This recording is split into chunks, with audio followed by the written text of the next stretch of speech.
A Christmas Carol by Charles Dickens. Recording by Kyle Munley. Preface. I have endeavored in this ghostly little book to raise the ghost of an idea which shall not put my readers out of humor with themselves, with each other, with the season, or with me. May it haunt their houses pleasantly, and no one wish to lay it. Their faithful friend and servant, C.D. December 1843. Stave I. Marley's Ghost. Marley was dead, to begin with. There is no doubt whatever about that. The register of his burial was signed by the clergyman, the clerk, the undertaker, and the chief mourner. Scrooge signed it, and Scrooge's name was good upon change for anything he chose to put his hand to. Old Marley was dead as a doornail. Mind, I don't mean to say that I know, of my own knowledge, what there is particularly dead about a doornail. I might have been inclined, myself, to regard a coffin-nail as the deadliest piece of ironmongery in the trade. But the wisdom of our ancestors is in the simile, and my unhallowed hands shall not disturb it, or the country's done for. You will, therefore, permit me to repeat, emphatically, that Marley was dead as a doornail. Scrooge knew he was dead? Of course he did. How could it be otherwise? Scrooge and he were partners for I don't know how many years.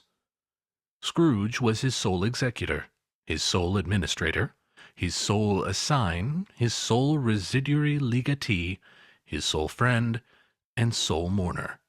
And even Scrooge was not so dreadfully cut up by the sad event, but that he was an excellent man of business on the very day of the funeral, and solemnized it with an undoubted bargain. The mention of Marley's funeral brings me back to the point I started from. There is no doubt that Marley was dead. This must be distinctly understood, or nothing wonderful can come of the story I'm going to relate. If we were not perfectly convinced that Hamlet's father died before the play began, there would be nothing more remarkable in his taking a stroll at night, in an easterly wind, upon his own ramparts, than there would be in any other middle-aged gentleman rashly turning out after dark in a breezy spot, say St. Paul's churchyard, for instance, literally to astonish his son's weak mind. Scrooge never painted out old Marley's name. There it stood, years afterwards, above the warehouse door. Scrooge and Marley. The firm was known as Scrooge and Marley. Sometimes people new to the business called Scrooge Scrooge, and sometimes Marley, but he answered to both names. It was all the same to him. Oh, but he was a tight-fisted hand at the grindstone, Scrooge, a squeezing, wrenching, grasping, scraping, clutching, covetous old sinner, hard and sharp as flint, from which no steel had ever struck out generous fire, secret and self-contained, and solitary as an oyster. The cold within him froze his old features, nipped his pointed nose, shriveled his cheek, stiffened his gait, made his eyes red, his thin lips blue, and spoke out shrewdly in his grating voice. A frosty rime was on his head, on his eyebrows, on his wiry chin. He carried his own low temperature always about him. He iced his office in his dog days, and didn't thaw it 1 degree at Christmas. External heat and cold had little influence on Scrooge. No warmth could warm him, no wintry weather chill him. No wind that blew was bitterer than he, no falling snow was more intent upon its purpose, no pelting rain less open to entreaty. Foul weather didn't know where to have him. The heaviest rain and snow and hail and sleet could boast of the advantage over him in only one respect. They often came down handsomely, and Scrooge never did. Nobody ever stopped him in the street to say, with gladsome looks, "My dear Scrooge, how are you? When will you come to see me?" No beggars implored him to bestow a trifle. No children asked him what it was o'clock. No man or woman ever once in his life inquired the way to such and such a place of Scrooge. Even the blind men's dogs appeared to know him, and when they saw him coming on, would tug their owners into doorways and up courts, and then would wag their tails as though they said, "No eye at all is better than an evil eye, dark master." But what did Scrooge care? It was the very thing he liked. To edge his way along the crowded paths of life, warning all human sympathy to keep its distance, was what the knowing ones called nuts to Scrooge. Once upon a time, of all the good days in the year, on Christmas Eve, old Scrooge sat busy in his counting-house.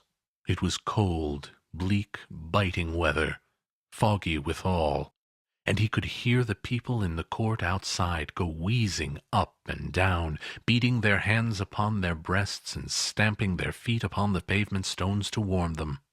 The city clocks had only just gone 3, but it was quite dark already. It had not been light all day. The candles were flaring in the windows of the neighboring offices, like ruddy smears upon the palpable brown air. The fog came pouring in at every chink and keyhole, and was so dense without that although the court was of the narrowest, the houses opposite were mere phantoms. To see the dingy cloud come drooping down, obscuring everything, one might have thought that nature lived hard by, and was brewing on a large scale. The door of Scrooge's counting-house was open, that he might keep his eye upon his clerk, who, in a dismal little cell beyond, a sort of tank, was copying letters. Scrooge had a very small fire, but the clerk's fire was so very much smaller that it looked like one coal. But he couldn't replenish it, for Scrooge kept the coal-box in his own room. And so, surely, as the clerk came in with the shovel, the master predicted that it would be necessary for them to part. Wherefore, the clerk put on his white comforter and tried to warm himself at the candle, in which effort, not being a man of strong imagination, he failed. "A Merry Christmas, Uncle! God save you!" cried a cheerful voice. It was the voice of Scrooge's nephew, who came upon him so quickly that this was the first intimation he had of his approach.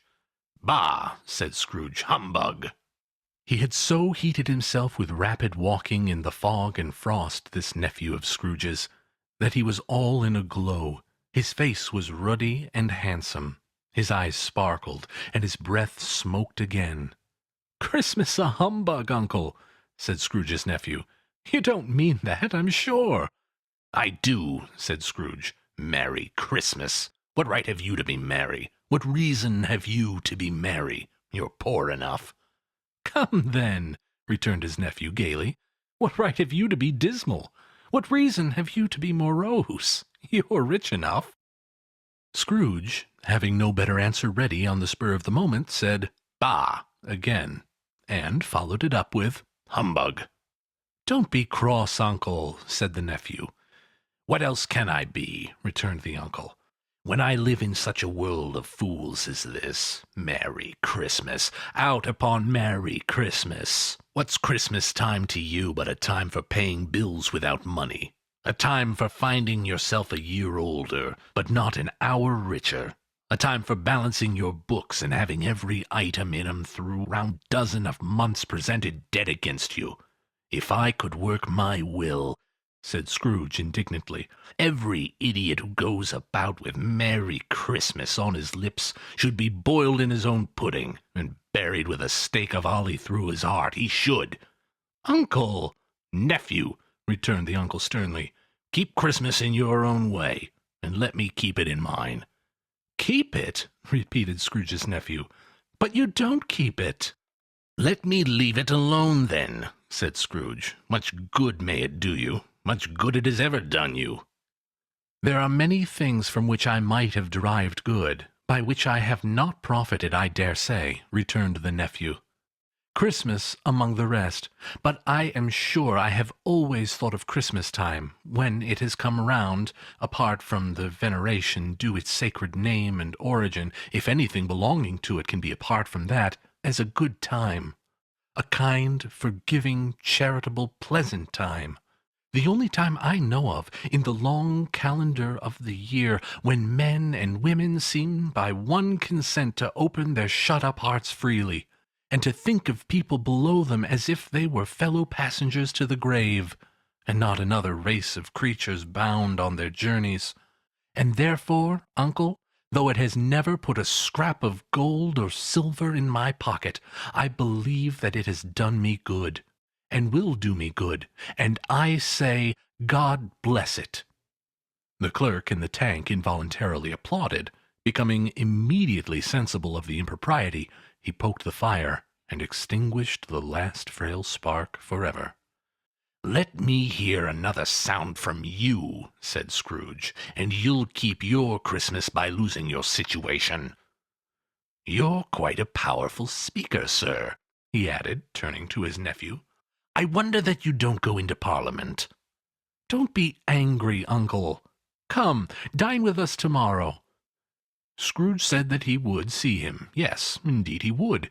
He went the whole length of the expression, and said that he would see him in that extremity first. "But why?" cried Scrooge's nephew. "Why?" "Why did you get married?" said Scrooge. "Because I fell in love."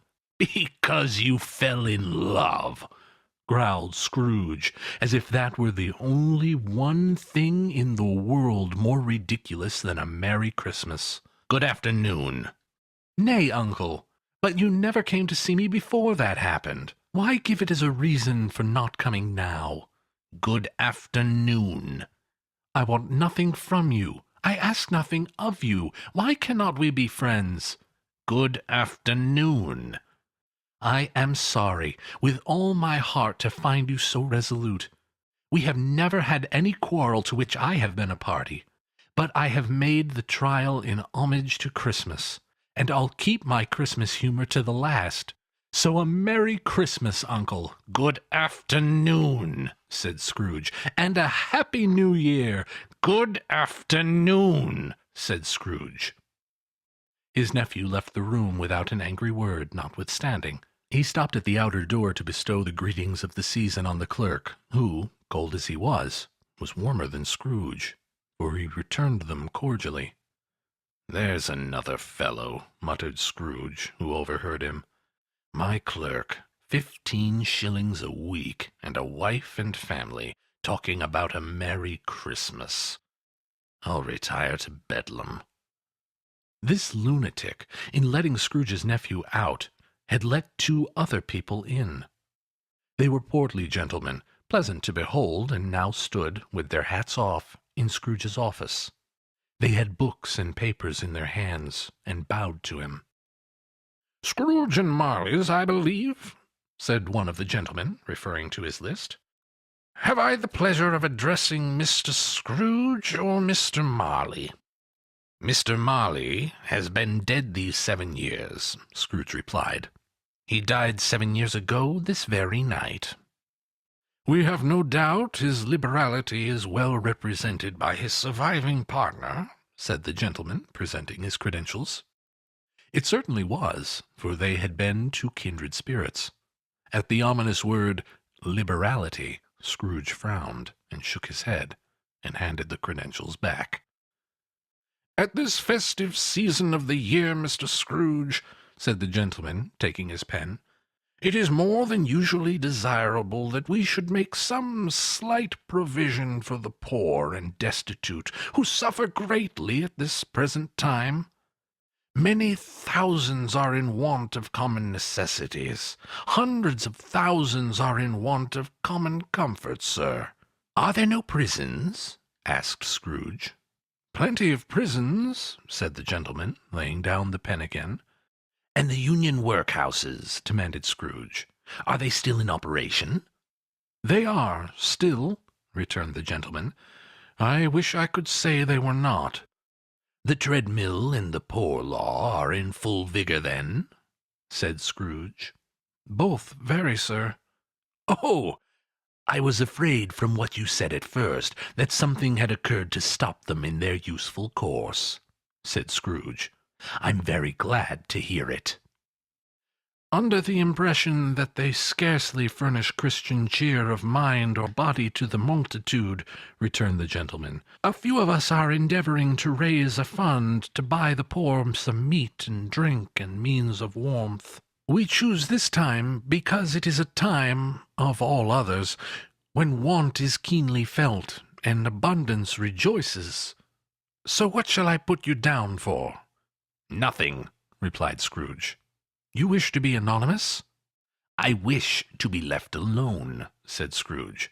"Since you ask me what I wish, gentlemen, that is my answer. I don't make merry myself at Christmas, and I can't afford to make idle people merry. I help to support the establishments I have mentioned. They cost enough, and those who are badly off must go there." "Many can't go there, and many would rather die." "If they would rather die," said Scrooge, "then they had better do it, and decrease the surplus population. Besides, excuse me, I don't know that." "But you might know it," observed the gentleman. "It's not my business," returned Scrooge. "It's enough for a man to understand his own business, and not to interfere with other people's. Mine occupies me constantly. Good afternoon, gentlemen." Seeing clearly that it would be useless to pursue their point, the gentleman withdrew. Scrooge resumed his labours with an improved opinion of himself, and in a more fastidious temper than was usual with him. Meanwhile, the fog and darkness thickened so that people ran about with flaring links, proffering their services to go before horses and carriages, and conduct them on their way. The ancient tower of a church, whose gruff old bell was always peeping slyly down at Scrooge out of a Gothic window in the wall, became invisible, and struck the hours and quarters in the clouds, with tremulous vibrations afterward, as if its teeth were chattering in its frozen head up there.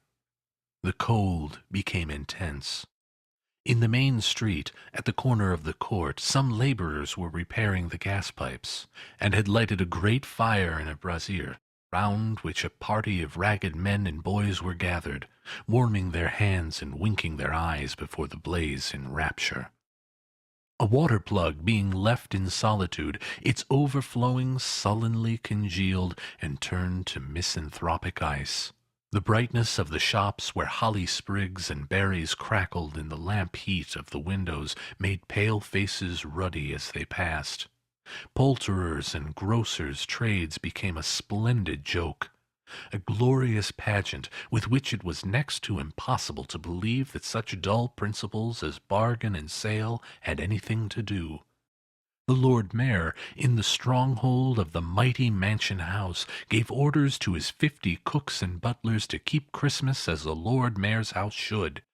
And even the little tailor, whom he fined 5 shillings on the previous Monday for being drunk and bloodthirsty in the streets, stirred up tomorrow's pudding in his garret, while his lean wife and the baby sallied out to buy the beef.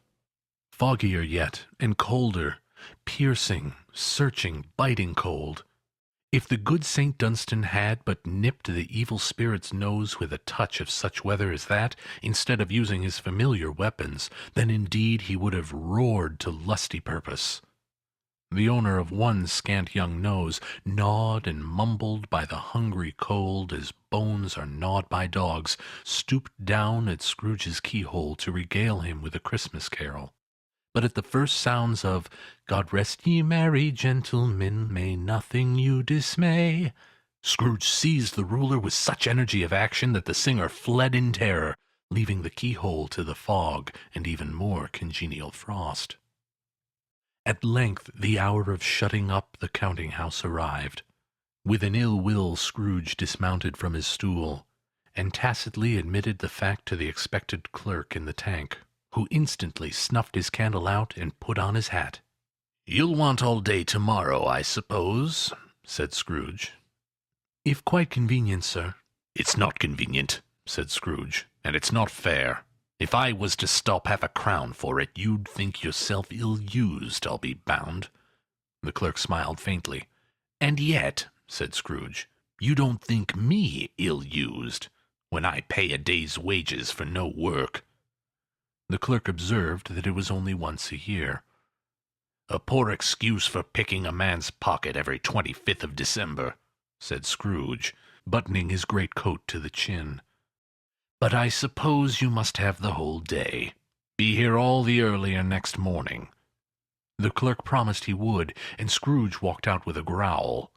The office was closed in a twinkling, and the clerk, with the long ends of his white comforter dangling below his waist, for he boasted no greatcoat, went down a slide on Cornhill, at the end of a lane of boys 20 times in honor of its being Christmas Eve, and then ran home to Camden Town as hard as he could pelt, to play at Blindman's Bluff. Scrooge took his melancholy dinner in his usual melancholy tavern, and having read all the newspapers, and beguiled the rest of the evening with his banker's book, went home to bed. He lived in chambers that had once belonged to his deceased partner. They were a gloomy suite of rooms, in a lowering pile of building up a yard, where it had so little business to be that one could scarcely help fancying it must have run there when it was a young house, playing at hide-and-seek with other houses, and forgotten the way out again. It was old enough now, and dreary enough, for no one lived in it but Scrooge, the other rooms being all let out as offices. The yard was so dark that even Scrooge, who knew its every stone, was fain to grope with his hands. The fog and frost shone or hung about the black old gateway of the house, that it seemed as if the genius of the weather sat in mournful meditation on the threshold. Now, it is a fact that there was nothing at all particular about the knocker on the door, except that it was very large. It is also a fact that Scrooge had seen it night and morning during his whole residence in that place. Also, that Scrooge had as little of what is called fancy about him as any man in the city of London, even including, which is a bold word, the corporation, aldermen, and livery.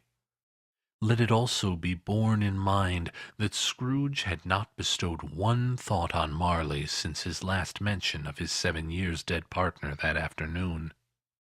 And then let any man explain to me, if he can, how it happened that Scrooge, having his key in the lock of the door, saw in the knocker, without its undergoing any intermediate process of change, not a knocker, but Marley's face.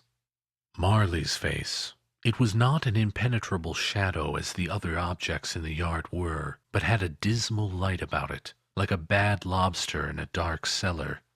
It was not angry or ferocious, but looked at Scrooge as Marley used to look, with ghostly spectacles turned up on its ghostly forehead.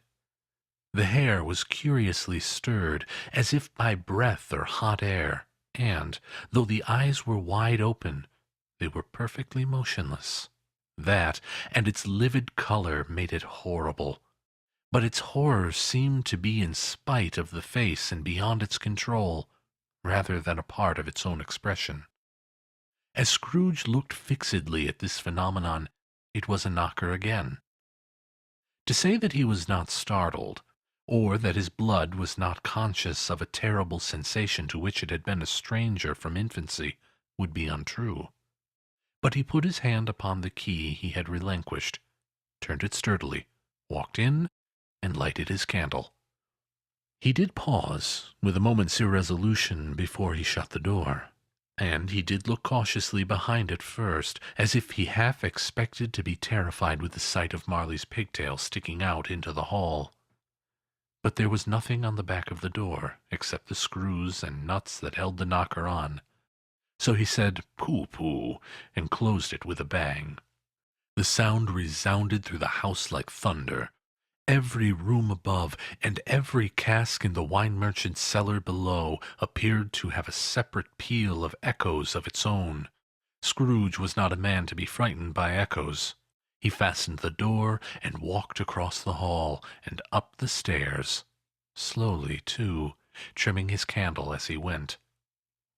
You may talk vaguely about driving a coach and six up a good old flight of stairs, or through a bad young Act of Parliament.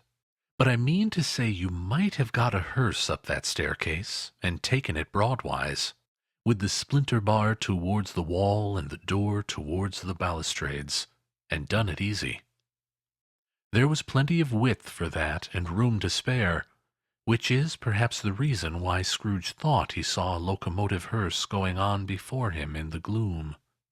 Half a dozen gas lamps out of the street wouldn't have lighted the entry too well, so you may suppose that it was pretty dark with Scrooge's dip. Up Scrooge went, not caring a button for that. Darkness is cheap, and Scrooge liked it. But before he shut his heavy door, he walked through his rooms to see that all was right. He had just enough recollection of the face to desire to do that.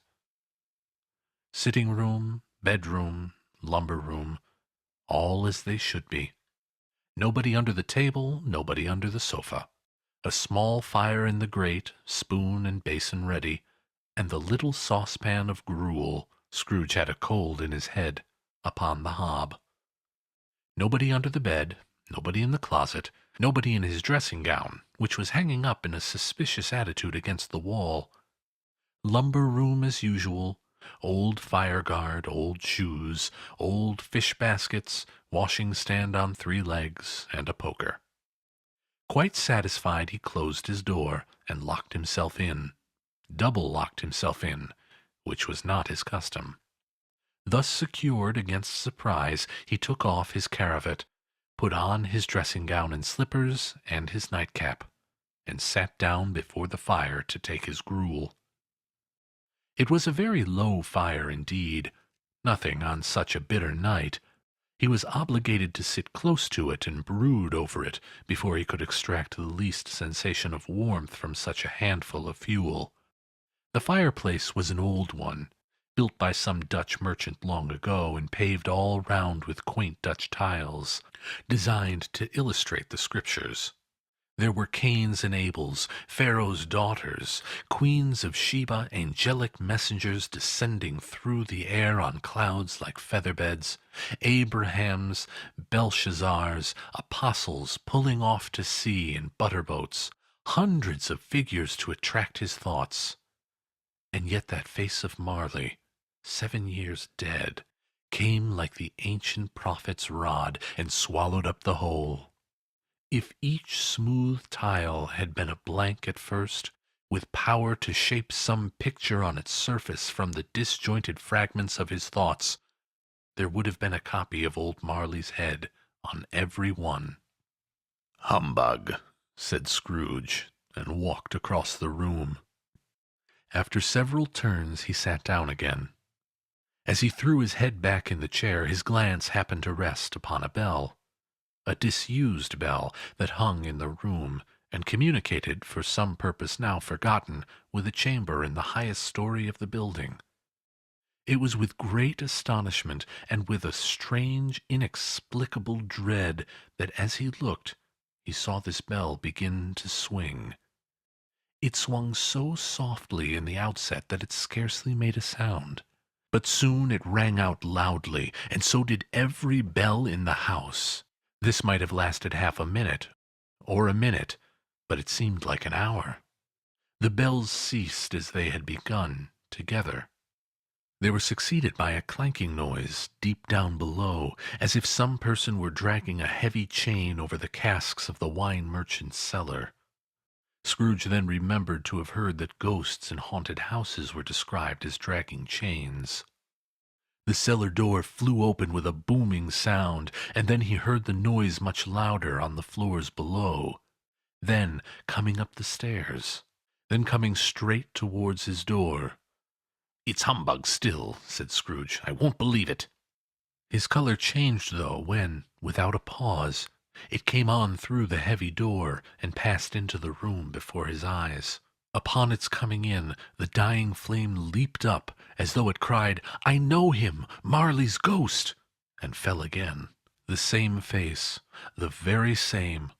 Marley in his pigtail, usual waistcoat, tights and boots, the tassels on the latter bristling like his pigtail, and his coat skirts, and the hair upon his head. The chain he drew was clasped about his middle. It was long and wound about him like a tail, and it was made, for Scrooge observed it closely, of cash-boxes, keys, padlocks, ledgers, deeds, and heavy purses wrought in steel. His body was transparent, so that Scrooge, observing him and looking through his waistcoat, could see the 2 buttons on his coat behind. Scrooge had often heard it said that Marley had no bowels, but he had never believed it until now. No, nor did he believe it even now, though he looked the phantom through and through and saw it standing before him, though he felt the chilling influence of its death-cold eyes, and marked the very texture of the folded kerchief bound about its head and chin, which wrapper he had not observed before. He was still incredulous, and fought against his senses. "How now?" said Scrooge, caustic and cold as ever. "What do you want with me?" "Much." Marley's voice, no doubt about it. "Who are you?" "Ask me who I was." "Who were you, then?" said Scrooge, raising his voice. "You're particular for a shade." He was going to say, "to a shade," but substituted this as more appropriate. "In life I was your partner, Jacob Marley." Can you sit down?" asked Scrooge, looking doubtfully at him. "I can." "Do it, then." Scrooge asked the question because he didn't know whether a ghost so transparent might find himself in a condition to take a chair, and felt that in the event of its being impossible, it might involve the necessity of an embarrassing explanation.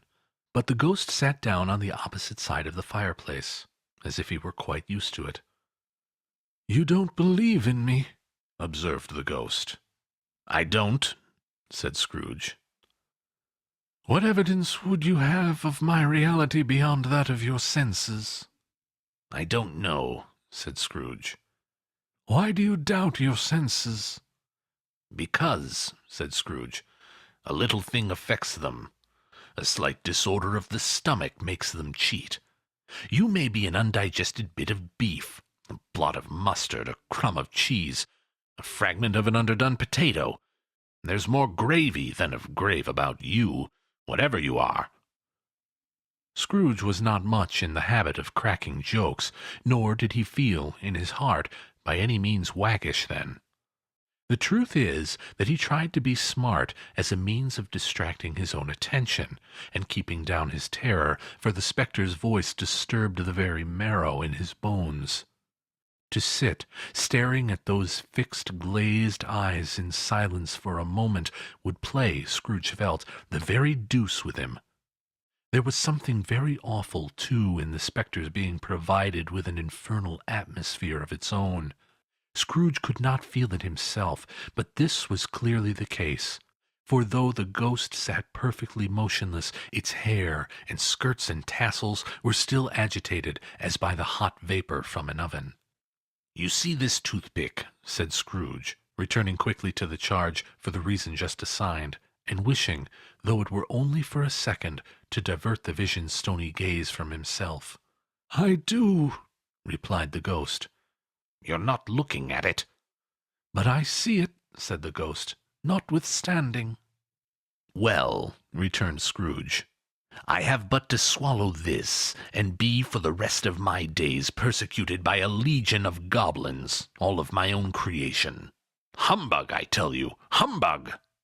At this the spirit raised a frightful cry, and shook its chains with such a dismal and appalling noise that Scrooge held on tight to his chair to save himself from falling in a swoon.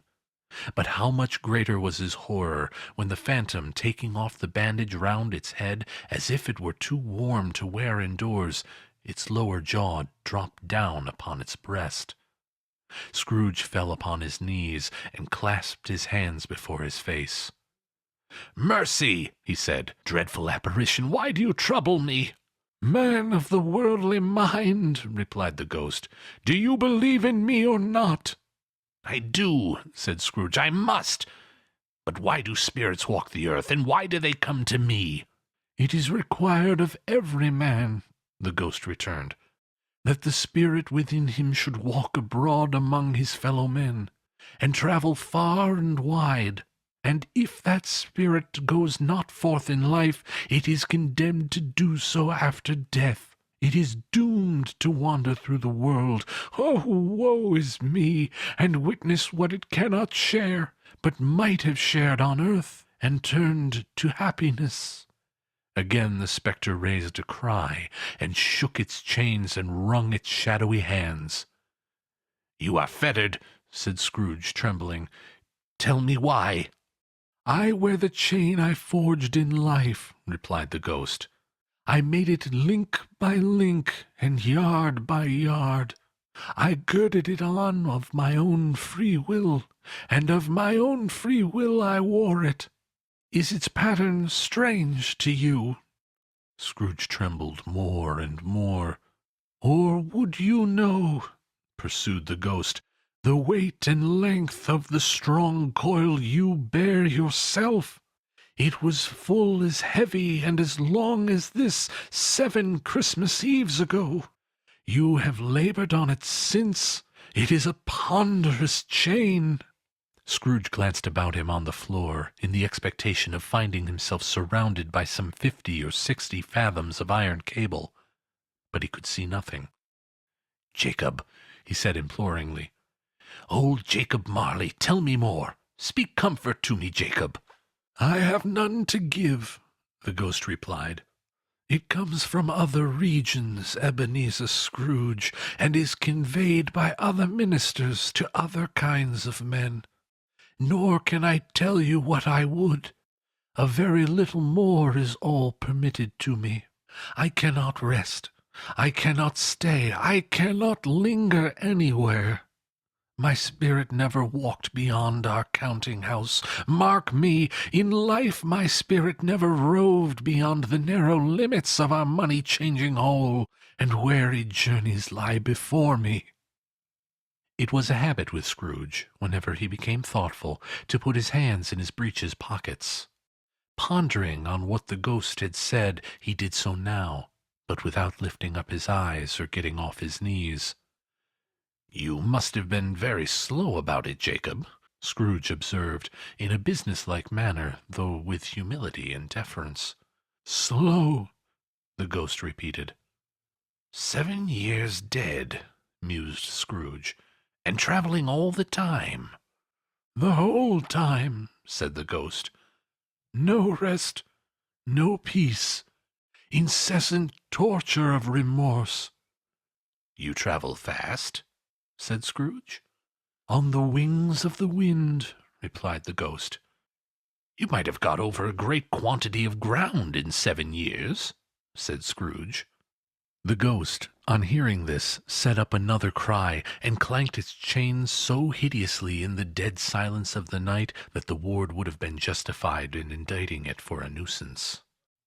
"Oh, captive bound and double-ironed," cried the phantom, "not to know that ages of incessant labor by mortal creatures for this earth must pass into eternity before the good of which it is susceptible is all developed. Not to know that any Christian spirit working kindly in its little sphere, whatever it may be, will find its mortal life too short for its vast means of usefulness. Not to know that no space of regret can make amends for one's life's opportunity misused. Yet such was I. Oh, such was I." "But you are always a good man of business, Jacob," faltered Scrooge, who now began to apply this to himself. "Business!" cried the ghost, wringing its hands. "Mankind was my business. The common welfare was my business. Charity, mercy, forbearance, and benevolence were all my business. The dealings of my trade were but a drop of water in the comprehensive ocean of my business." It held up its chain at arm's length, as if that were the cause of all its unavailing grief, and flung it heavily upon the ground again. "At this time of the rolling year," the spectre said, "I suffer most. Why did I walk through crowds of fellow beings with my eyes turned down, and never raise them to that blessed star which led the wise men to a poor abode? Were there no poor homes to which its light would have conducted me?" Scrooge was very much dismayed to hear the spectre going on at this rate, and began to quake exceedingly. "Hear me!" cried the ghost. "My time is nearly gone." "I will," said Scrooge, "but don't be hard upon me. Don't be flowery, Jacob, pray." "How it is that I appear before you in a shape that you can see I may not tell. I have sat invisible beside you many and many a day." It was not an agreeable idea. Scrooge shivered and wiped the perspiration from his brow. "That is no light part of my penance," pursued the ghost. "I am here tonight to warn you that you have yet a chance and hope of escaping my fate, a chance and hope of my procuring Ebenezer." "You were always a good friend to me," said Scrooge. "Thank ye." "You will be haunted," resumed the ghost, "by 3 spirits." Scrooge's countenance fell almost as low as the ghost's had done. "Is that the chance and hope you mentioned, Jacob?" he demanded in a faltering voice. "It is." I think I'd rather not," said Scrooge. "Without their visits," said the ghost, "you cannot hope to shun the path I tread. Expect the first tomorrow, when the bell tolls 1. "Couldn't I take them all at once and have it over, Jacob?" hinted Scrooge.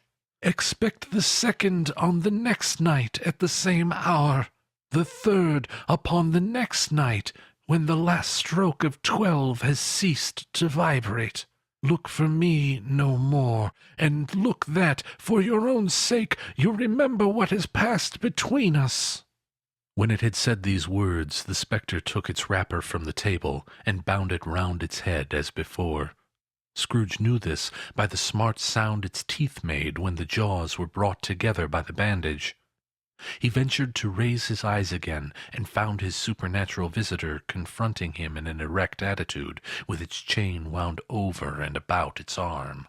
The apparition walked backward from him, and at every step it took, the window raised itself a little, so that when the spectre reached it, it was wide open. It beckoned Scrooge to approach, which he did. When they were within 2 paces of each other, Marley's ghost held up its hand, warning him to come no nearer. Scrooge stopped. Not so much in obedience as in surprise and fear, for on the raising of the hand he became sensible of confused noises in the air, incoherent sounds of lamentation and regret, wailings inexpressibly sorrowful and self-accusatory. The spectre, after listening for a moment, joined in the mournful dirge, and floated out upon the bleak, dark night. Scrooge followed to the window, desperate in his curiosity. He looked out.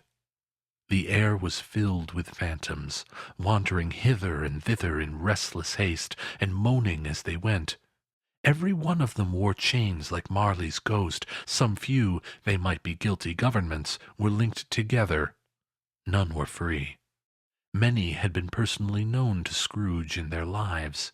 He had been quite familiar with one old ghost, in a white waistcoat, with a monstrous iron safe attached to its ankle, who cried piteously at being unable to assist a wretched woman with an infant, whom it saw below upon a doorstep.